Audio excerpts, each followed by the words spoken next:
In this week's episode, Airpods Tech is increasing the battery size in the 2021 iPhones, under-display cameras will be ready in 1 year, and Tesla's entire Gigafactory was almost hacked by a group of Russian hackers. This and more coming up next on episode 8 of Time for Tech on Tech Device News.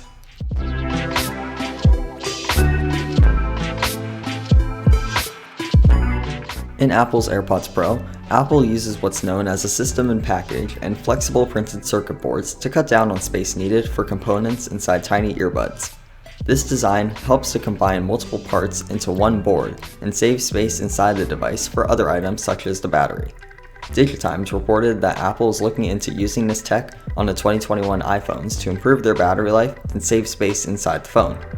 This tech will most certainly be a big part with Apple trying to put 5G into their phones, as the modems will take up more space and require more juice to power them.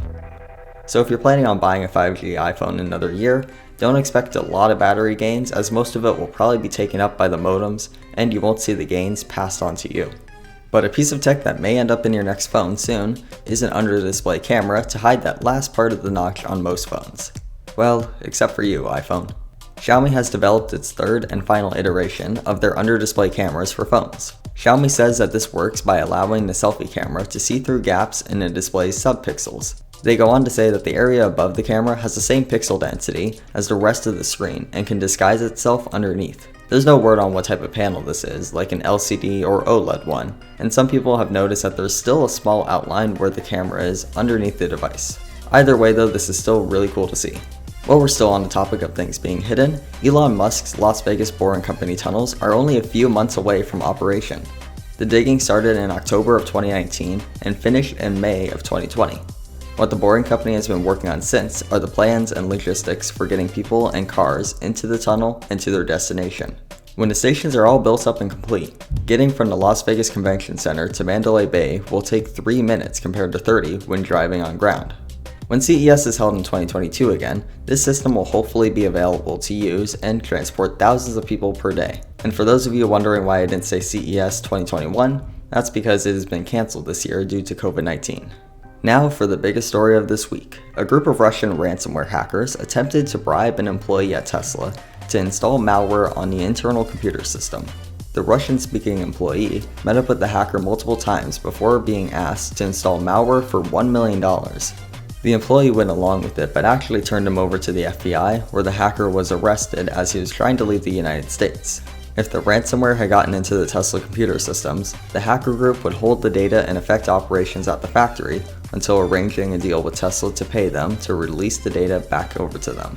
Thankfully, a good employee turned over the person instead of just taking the deal.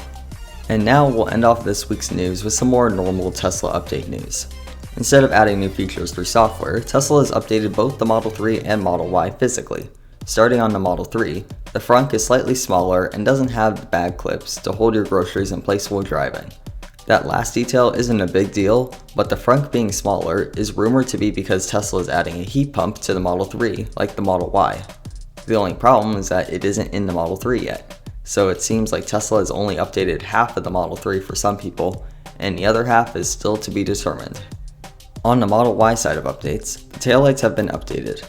On new Model Ys, the brake light housing is tinted a bit darker, and the red C part of the light is now more vibrant on the new update. Another big difference is that now the turn signals flash amber and don't use the brake light module.